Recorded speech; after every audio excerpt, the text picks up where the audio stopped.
Hello and welcome to another Clubs and Corks golf podcast brought to you by Keenan Winery in lovely historic Spring Mountain District of the Napa Valley.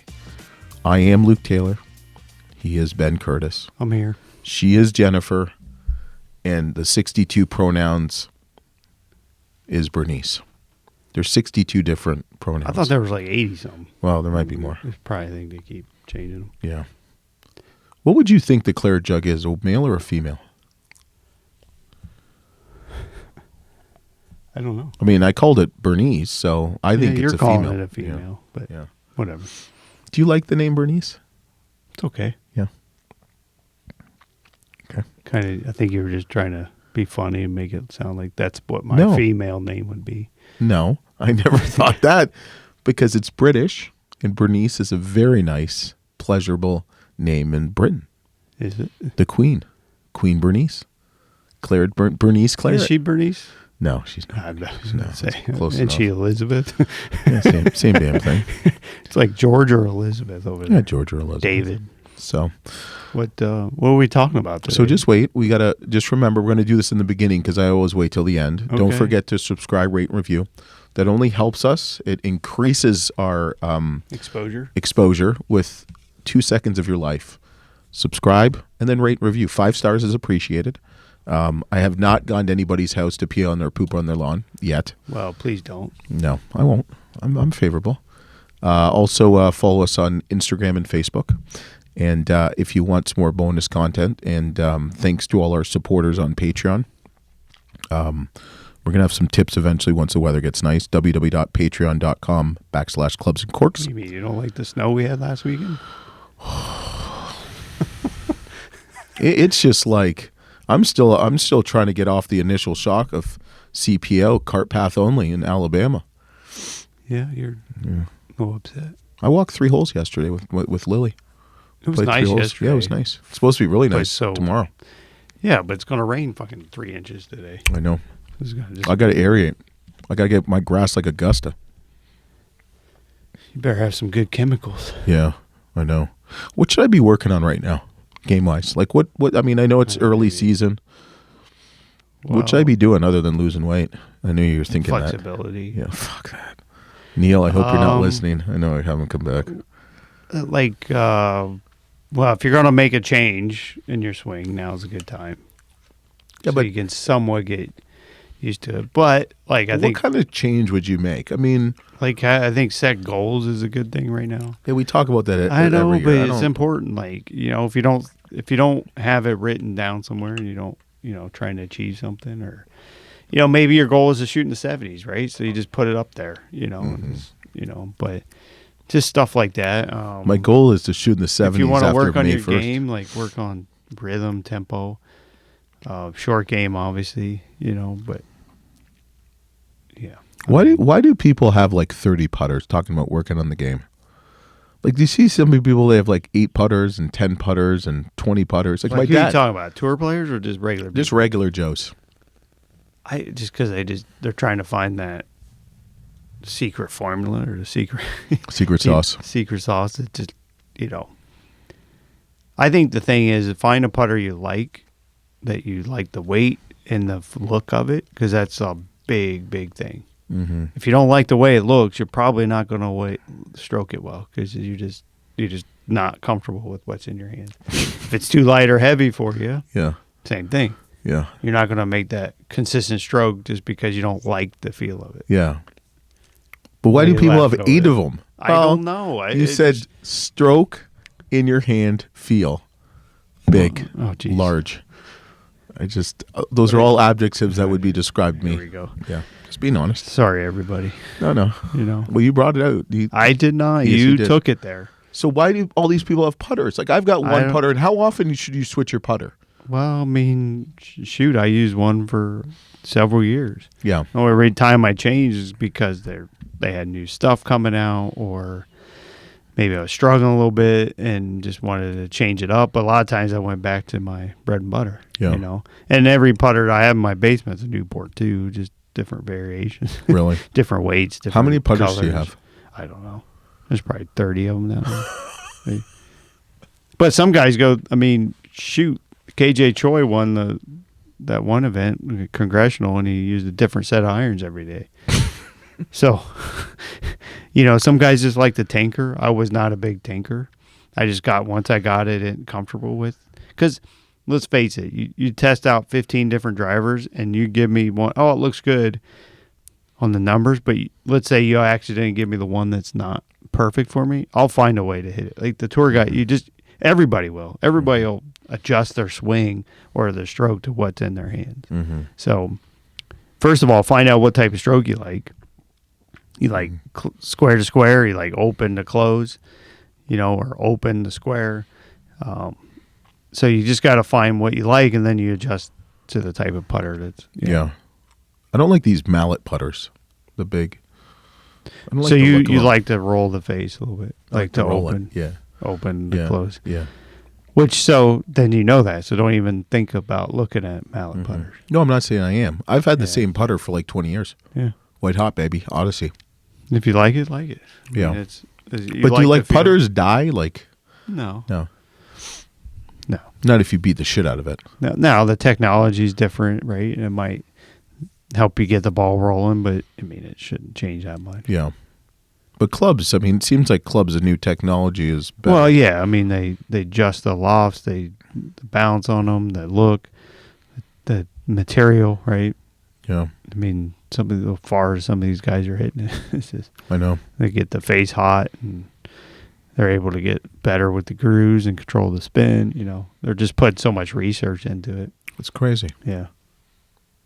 Think about it. Back when they built the original clubs, like in the 30s, 40s, 50s. Right? Lumpy still uses them. Right. Exactly. Come on, Tim. Get with today. But how pure those were. Yeah. And with no technology, really. Yeah, it's not crazy. to where it is today. The 3D imagery and the technology with the not only that with it to make it, but to test it with. Can you imagine some of these guys using like the woods, like the? I think it'd be great. I think I told people we should do a tournament where you play with persimmon. And the clubs have to be like pre-1980 or something like that. Wouldn't that be fun? Let's do the Ben Curtis Memorial. You know how heavy those freaking clubs would be? Yeah. Like these guys are using lighter weighted grams and graphites and stuff. Not so much the tour, but like just people in general. Do you think the Persimmon Club, the woods, were better for people's games, like swing patterns and speed and the weight? Do you think a little bit of weight's better than having no weight? Because I see some of these drivers, it's like swinging air. Yeah, I think they're getting lighter and lighter. The head's lighter too, right? And the shaft's lighter, so it's all about speed. But the tour guys are still, I would say, probably 120 or so in their iron shafts, 120 grams, and probably around the 60, 70 gram range, and with the driver. Somewhere along that line. That's crazy. Yeah. But with the head being light, a little bit of, they need the stiffness as fast as they're swinging it too. So heavier is probably a little bit better. Yeah. Lighter could mean more spin, more sideways, maybe more distance, but you're talking a couple yards probably, not a major. How often should the average golfer look at new clubs? Every few years. I think the big thing, once you find a set, like let's say you buy a set today, is just every few months you get them checked, loft lie, because the metals are softer. You leave them in their trunk. They could bend a little bit. Really? And on degrees, a huge difference. I did it one year. I was like, why am I not putting good? And I go check my putter, and it was bent like 3 degrees. It was open, and it was like, no wonder I couldn't make anything. And it was just sitting in the trunk at home for a week, Just got hot and just... Seriously? Yeah. Wow. And it can happen. Just think about how many times you hit... Like, think about a 7-iron, how many times you hit the ground. Well, that thing could get bent just half a degree or degree over time. And once that the glue gets a little loose, even though it's not enough to make it come off, but it's just... Every time you're pounding the ground, it's just... Did your club bend when you threw it out your caddy the one time?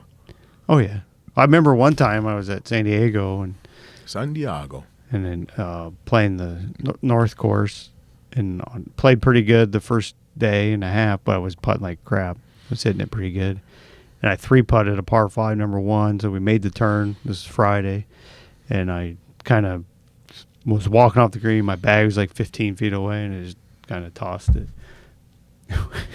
I didn't think anything of it, just sitting by my bag. Caddy picks it up. We go to the next green, and he's like handing me a 3-wood or a wedge. He goes, "What do you want to putt with?" My putter, and he goes, "It's broken. Which one do you want to putt with?" So what did you putt with? The sand wedge. I actually made 2 or 3 birdies coming in with the sand wedge. Yes. How many holes did you have to putt with? I hit 8. I think I birdied par 4 around the corner. I hit driver wedge like 10 feet, made it, and then I think I birdied the last 2, putted from like 40 feet to make the cut. Hit the par 5 and 2, and then yeah. So why did you pick the wedge over the 3-wood? Especially with the short putts, but it's a great drill to work on to keep your stroke level too. Because if you slightly mishit it, right, the ball, you'll hit top of it and almost double hit it or hit underneath it and pop it up in the air. So it's a great way to keep your level coming through the ball. And so I practiced it a little bit, just on short putts, but long putts was hard. Like, it was weird. I remember I hit the long one on 18 or 9, whatever, and just had about a 4-footer. That was pretty nerve-wracking especially with a wedge, but made it somehow. So how soon? So I have broken a club, yeah. So how soon did you get a new putter? I always had a backup putter, but you can't have it on the course, right? Couldn't replace it because I could have if I like hit a shot or something. And it broke. Who was it that hit the iron on Thursday or Friday? They hit a shot into a par 4 or 5, and the club face just flew off at the Masters. No, I don't remember that. Yeah, just blew off. Right. So can they? So he could have went and got another one. So they would bring them because they have all the Titleist and Callaway. Well, I don't know if they're there. I mean, most tournaments they are. They're there, but by the time the tournament starts, they're gone. Oh, really? Yeah. So you hopefully have a backup somewhere. So I would never have I rounds. might have a few extra wedges with me, an extra driver, a couple putters with me, but maybe I wouldn't have necessarily another 7-iron with me. Mm-hmm. So it's just one of those things you probably have to either hopefully find somebody that has one that you can borrow or something like that, or get one shipped in overnight. That's crazy. Especially if it's in the morning, you might have a chance to get it there by the next day. But do you ever go to like Golf Galaxy or Golf Shop? I've heard of guys gone there. Yeah, I've never had, but I've heard guys. Yeah, I've heard that too. Like I've heard some guys they putted so bad, and it's the Friday they just made a cut and they went and bought a new putter. Imagine that, Tiger Woods walking in. Hey Roy, what are you doing here? I need a new putter. Yeah, just buying some Nike clothing. Yeah. That's crazy. Yeah. That's nuts.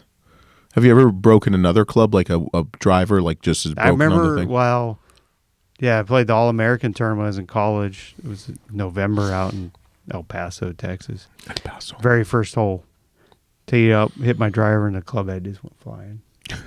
And I used the guy that I was staying with. You have like a host guy. Yeah. He brought me one. I used that the rest of the week. I had no idea what it was. How'd you do? I did okay, but I hit a lot of 3-woods. But I hit it for a little bit. I'm like, this thing isn't working out. And obviously it wasn't fitted for me. So right. And this was pre when you did a lot of that, right? Yeah, I would suggest don't ever just go buy a club off the rack. Go hit it at least before you. Is fitting beneficial? Oh yeah. Yeah. Yeah. Well, think about it. If the club's too upright and you can't control the ball, if it's too flat, you can't control it. Or you just suck. Yeah. But like I noticed it, like with me, like I would have, based on what I was working on and stuff, I have to adjust my clubs. I'm like swinging it well and just couldn't quite, and just I'm over fading it, so flatten it out maybe a little bit or whatever, and see the ball go straighter and doing what it wants to do, and then okay, maybe I'm a little flatter now, but it is important. Yeah, well, it is important. So yeah, I would suggest for you to go get your equipment checked, make sure everything's where it needs to be, especially the loft and lie. If you're standard lie, make sure it's not upright or flat, get it back to standard, and then make sure the lofts are where they need to be. So I never got fitted. And we would adjust too. So, like I always hit my 4 and 5 iron about the same. So I'd adjust my 4 iron a little bit just to hopefully get it a little bit better with the gap. So go get on a TrackMan or some kind of device where you can check your distances and make sure there's no. That's one way to do it without taking it to somebody to tinker with your clubs. Yeah. Right. Obviously on tour we're lucky we had people you trusted, but. But you could get on a TrackMan and say, hey, I'm hitting my 7 iron, same distance as the 8 iron. So I obviously probably might just adjust my 7 iron a degree or two. Yeah. And then see if that gets your. I'm going to send my clubs to Vokey. There you go. See if he'll tinker with them. Yeah. The Robert Keenan Winery, located in the historic Spring Mountain district of the Napa Valley. Celebrate the best round of golf you've ever had. Get over the consistent yips. Yeah. 3 Which putts. You have. I don't have yips. With one of the delicious 14 cases of wine they produce each year. Wines for sipping, wines for enjoying, wines for collecting, wines for every occasion. Their last 8 vintages, 42 wines have been rated between 90 to 97 points by Robert Parker Jr. Have you ever heard of him, Robert Parker Jr.? Mm-hmm. Yeah. It's kind of a big deal. As a special thank you for listening to this fine podcast, go to Keenan's website, which is below me. Right, it should be like down here. Use Clubs and Corks all uppercase letters to receive 20% off your next order. Have you been drinking any good wine? Nothing crazy. I had your banknote the other night. Yeah, how was at that? The rail. I saw they had the Keenan Merlot by the bottle. Only yeah, you didn't. Yeah, so you didn't buy it. Well, I just had one glass. I wasn't getting hammered or anything. Yeah. But buys two glasses getting hammered. Yeah. Yeah. You have the banknote and it's the rail. The counterfeit, yeah. And the counterfeit, they don't have it in River Merchant anymore. But they have it by the bottle, but not by the glass. By the glass. Bastards. So talk to Sveto about that one. Bullshit. I think they each month or they do a new wine. So. Yeah. But do you ever drink wine on the golf course? Yeah. Not like when you're playing on the tour. Not when I was playing, obviously. You wish you did sometimes, didn't you? I've done some events where, people... And I tried wine. It just doesn't go with golf on the course. It's a meal afterwards right? Yeah. It's a dinner. Something about... I've tried it. I've tried to drink white wine or like rosé, and it's just like... I mean, if you're going to do it, those are the better ones because they're cooler, right? Yeah. In general, but... Do you even drink when you golf? I mean, obviously, no. Yeah, I don't really either. But we all know the people that's 8:30 tee off time, and they've already had 6 beers in before 8:30. The bucket ready or the bag of ice. And yeah. You're like, what? They're serious. They're serious. Yeah. I can't. I don't know how they do it, and then still carry on all day, and then drink bourbon at night and have some more. I know. It's like some people. I can't do that either. I'm like 2 drinks, kind of one on the front, one on the back. I'm not like a. And then I'll have some afterwards, but I just don't like, I don't know. I get it. Does it affect your game? Like, I know people that have to drink because they just play better. Yeah, I mean, it's like that fine line, right? Yeah. You have that 1 or 2. If you're struggling, it might help you. And then, but there's always that point where it just drops, right? 4 or 5 beer, whoop, down it goes. Yeah. You can just see it with people. Yeah. Like they're fine. I need a drink. And they play better for a few holes, and all of a sudden they have too many, and then it's like now they can't see the ball. How much do you think John Daly drinks in a round? I don't think it was probably just enough to keep him cool. Really. Yeah. But like a handle, a fifth. I don't know. But everybody's different. Like for me, 1 or 2 is enough. I don't need 5. I get 5 or 6, and then. Have you ever drank wine with him? No. I had beers with him. Yeah. You had a beer and he had beers? I had 2 and he had about 12, yeah. Seriously? I don't know. Yeah. Who is the kind of strangest Not strangest person, but the strangest person you ever drank with, like on the tour, that you're just like, okay, this is kind of weird. Meaning, like you never thought he would be a drinker. I thought it was weird is that KJ drinks a lot, apparently. KJ Joy. He loves red wine. Yeah, that's why he's always red. And I didn't know that, but not too many, though. I mean... Didn't you tell me the story how KJ Choi had like 4 bottles of wine and he just smoked everybody the next day? Yeah, well, I was at his event in Korea, and I'm still trying to remember what happened. No, but yeah. I mean, obviously, it's a fun event for him. He's the host, and he's doing a lot of entertaining. So yeah, and we had a big dinner the night before the final round, and I was actually paired with him. And he played great, and I played like shit. So yeah, it affected me, and it didn't affect him. He probably was drinking the good shit, and you were drinking the bad shit. Yeah, he gave me the $2 chuck, and he was having you never know. 2 yen chuck, the finest French wine or something. You know. Yeah. Have you ever seen Tiger have a drink? Mm-hmm. What is his drink of choice? It was usually vodka, I think. Was he? I can see that. Coke and vodka. Coke and vodka. Ugh. Diet Coke and vodka, I think. Diet Coke? Oh. Or Coke and vodka. One of the... I don't know if it changed over Wasn't he time. sponsored by Gatorade? Well, that's Coke, isn't it? Yeah. You know what we used to drink? You remember the big Gatorade tubs? You know, the Gatorade coolers in college? So we borrowed one. We didn't steal. We borrowed it. We cleaned it and gave it back 6 months later. And we used to put Gatorade, we used to put vodka, any type of vodka. It was usually like Dimitrov. Mm-hmm. So it was like the really shitty kind. You know, you get the big bottles for like $12. You're in college. Put some ice in there, and we put lemon ice Gatorade. Remember the ice when they had Gatorade ice? Dude, it was so good. The problem is it would hit you like a ton of bricks. Do you do that for a party? No, pretty much on a regular.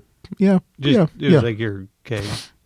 Yeah, we would. Yeah, I mean, we wouldn't take it to parties, but we had it in my buddy's dorm room. Yeah, he had a single dorm room, and I had my single dorm room. We lived across the hall, and one of my teammates, and that's what we used to do. How long would it take you to go through it? Did you keep adding ice to it, or did you probably 2 days, like a Friday, Saturday? Ice in your cup. No, we would do both. We were both Canadian. It a little bit.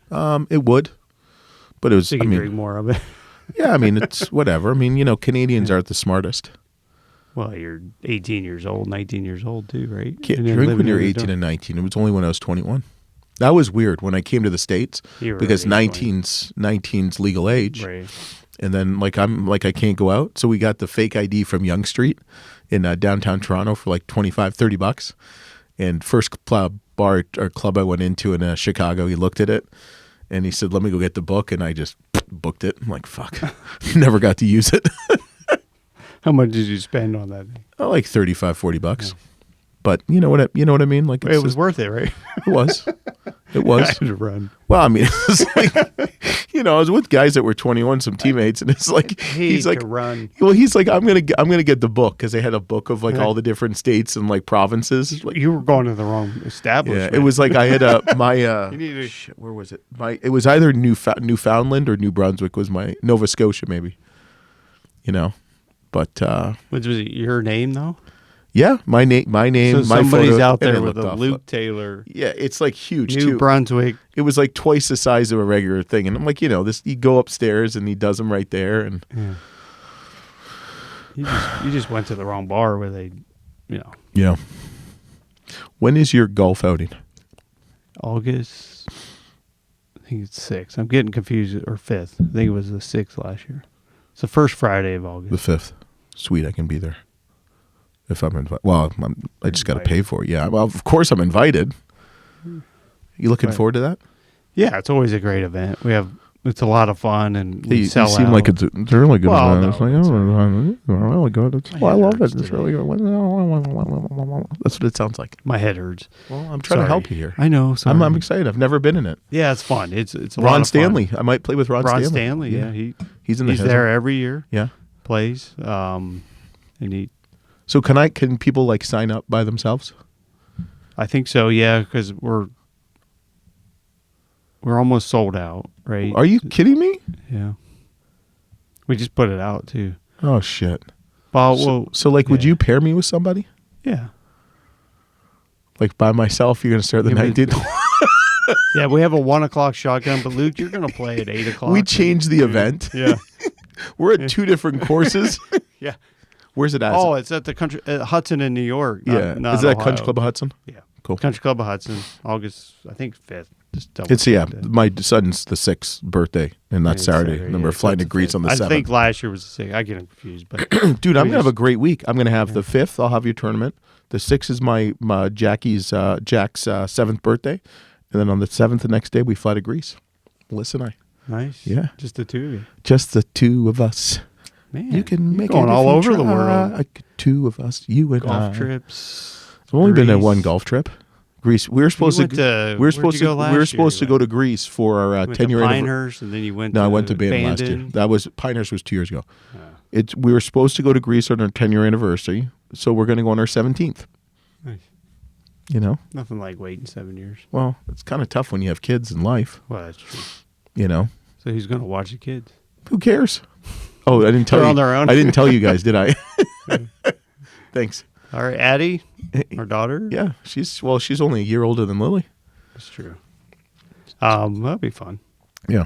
So how is the foundation? We never talk about the foundation. This is me asking you because I'm asking. How is the foundation going? Doing really well. We're in 12 school districts now. Nice.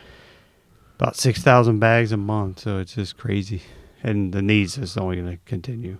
Yeah. Right, with inflation and all that. So it's a whirlwind right now. Yeah. Just keeping up, and the hardest thing for us is finding the food right now. Yeah. Just oh God, yeah. Just like everybody else, but but it's going well, doing well. The funds are coming in. We'll have our wine event in October. Yeah, I'm excited about that. Be fun that you do. So, when did you kind of get the idea? Does the PGA seems like they do a good job with their own foundations and supporting local charities and stuff each other? When did you kind of get the idea? Were you playing? Was it like in the middle of your career, the tail end? It was towards the end.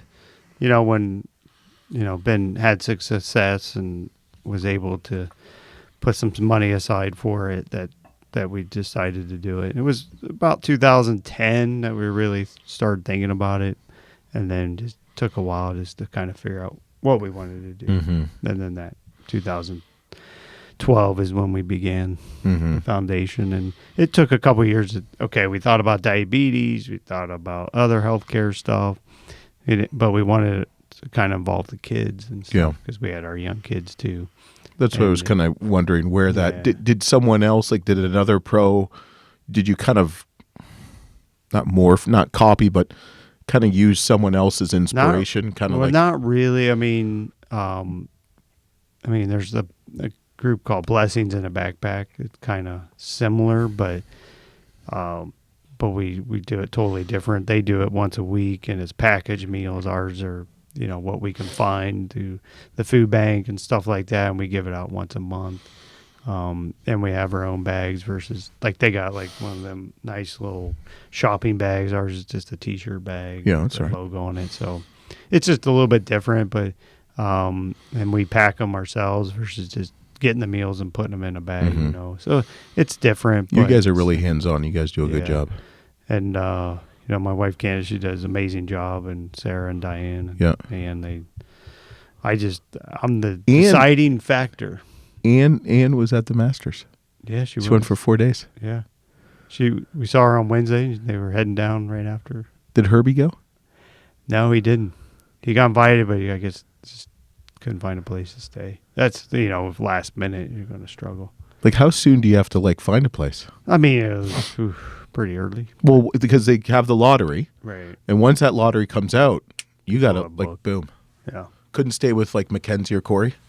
I don't know. I mean, they both have kids now, so, I think. Sorry, Coach. Yeah. Kind of takes. But, yeah. Yeah. And maybe he said I don't know what happened. He's been there before. He's been before, so it's not like he's never been. So I think he went last year. So we were at Lily had a play outing or play for her clinics that she did with Kristen and Randy Dietz, your guy Randy, up at Windmill Golf Center, which was fantastic. They did a fantastic job. Lily really enjoyed Kristen and the group and stuff. They did this thing at Windmill Lakes, and I've got some issues with Windmill Lakes. First, the Canadian flag, the Kent State flag, and our American flag were tethered.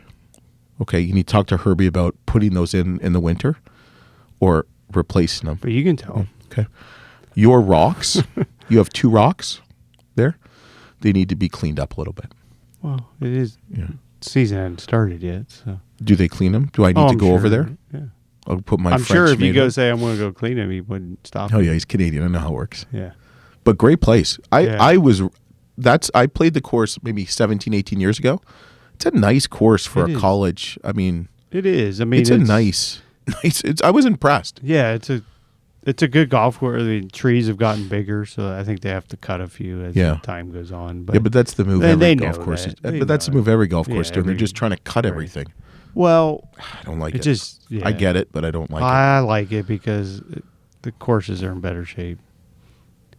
Yeah, but then there's always going to be wind. There's nothing to protect it. Yeah. And you know what? Then that means I've got to pack chapstick because I don't want to get lip burn. That means you got to learn how to play golf, right? Yeah, but if all adapt the trees to the situations, not rely on the trees to spur your ball back out into the fairway. So pretty much what you're saying is I need to adapt like I adapt to a restaurant. Yeah. So if I go Italian restaurant, I got to eat Italian food. We don't have to, but it's wise. Yeah. Well, that's good. I always like to go to a Korean restaurant and I ask for a cheeseburger. That's it.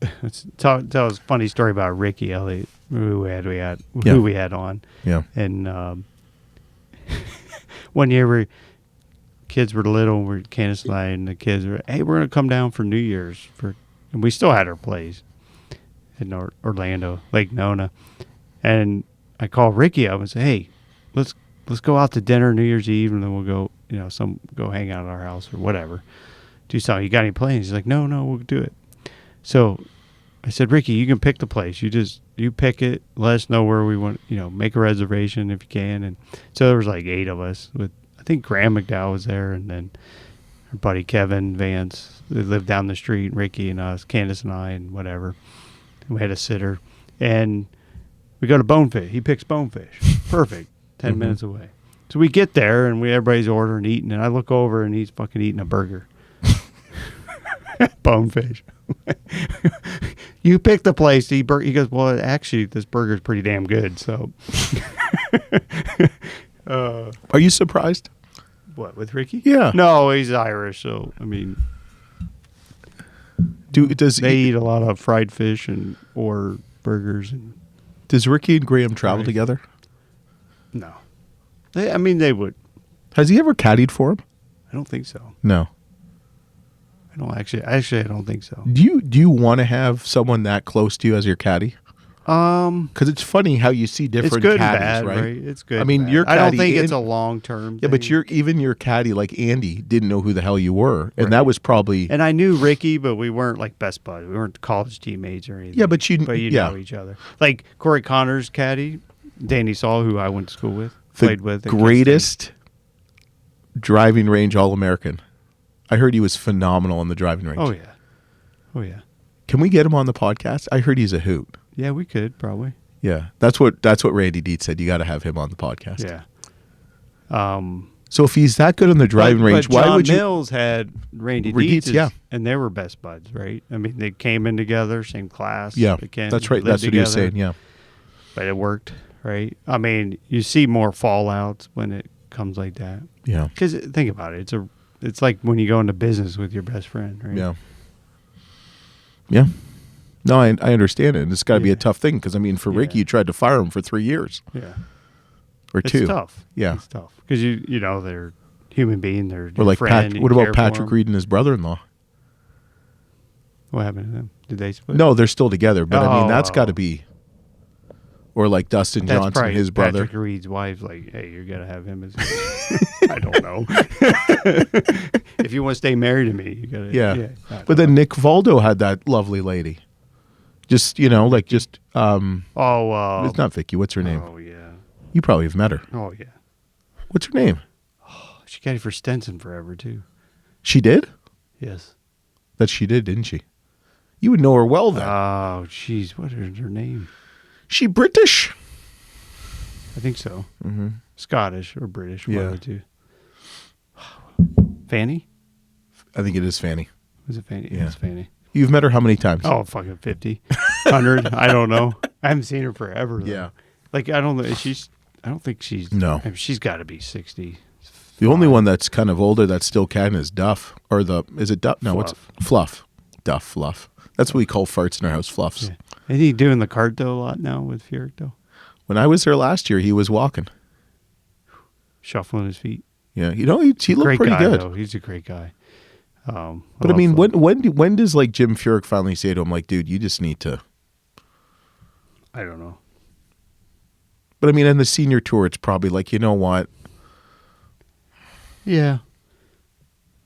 The thing is, they just have that they know each other so well. They know what. I mean, he knows Jim's game really well. And, yeah. You think he's ever tried to change his swing? Furyk? Yeah. No. The hitch. I love it. Love it. Works. Yeah, it does. Although I did see that, I don't know if you remember, they were showing highlights. We're at Immelman's out. I think they had the Golf Channel on, and they were showing the highlights of when Tiger and Furyk went in the playoff at Firestone. Mm-hmm. And Furyk he hit that duff. Yep. He duffed it, and he was in the bunker. He left it in the bunker and then made it to keep the play. And they went like 7 or 8 holes or whatever. And his swing, it looks a lot different now than it did then. He was so like bent over and close. And, yeah. I mean, it's the same action, so to speak, but it's a little bit different. Is it weird? This is the last question, then we'll end it because we've both got to figure life out. So you fire your caddy or you part ways with your caddy, like Tiger and Fluff and other caddies, that thing. Is there still like is it still a cordial relationship? Like, is it just kind of like breakup? Like the whole Steve Williams, Tiger Woods, they're probably not buddies. Yeah. I mean, is Steve Williams even a caddy anymore? Yeah, he was caddying for Adam Scott. And, I don't think he is anymore. He might do it occasionally. Did he do a couple events last year? Maybe he's retired. Yeah, maybe. But he's got to be close to 70 now. Anyway, Steve Williams? No, 65, 60. Really? Well, 70? 60 and 70 are two different. That's a decade. He's close. He's older than you think. Yeah. But yeah, I mean, it just depends on the breakup. You know, some guys hate each other, and some guys it's bitter for a minute, and then they really talk and no. But like Bones and Phil, right? It kind of ended bad. Yeah. And I don't know if they're talking yet or not. Yeah. But it's kind of fighting back and forth. But you're with somebody for so long, somebody it's mutual or it's one person breaking up with the other. And it's not good. Does a caddy ever say to a player like, "Listen, I need to"? Yeah. It happens a lot too because some caddies are always looking for a better job. Yeah. Especially if you're that middle of the road, kind of like I was. Like, luckily, when I had Andy and Ricky, it's like, hey, if you get Tiger, you get some of these guys calling, you go. You can't. I get it. But Ricky got this guy named Brooks Koepka. Yeah, but I had to fire him for him to go there. So you're welcome, Ricky. Yeah. But that's how it works. But yeah, I've seen some where they go from one bag to the next, and the caddy thought he's making a better move, and then like the other guys start playing better. So I mean, what do you do? It is what it is. I mean, yeah. At the end of the day, I mean, like as I tell people, it's like I told Ricky when we broke up, hey, it's not you, it's me, kind of thing. Like you breaking Never up heard that before in college. High school sweetheart, Yeah. But it's just one of those things that at the end of the day, the players are the ones got to hit the shot. And, it's tough because it's the caddy's in a tough position. Mm-hmm. All right. It's not easy. So all right. Well, thank you for listening. Thanks for watching. Wine. I gotta go get some lessons. Don't forget to subscribe, rate, and review. Thumbs up, thumbs up. Drink Patreon. Some Keenan wine. Drink some Keenan wines. Thank you to Keenan as always for helping us keep the show going. We gotta not do this first thing in the morning. We'll do a better job in a couple weeks. www.patreon.com/Clubs and Corks. And thanks for listening. Thanks for watching. And we'll see you next week on the Clubs and Corks Golf Podcast.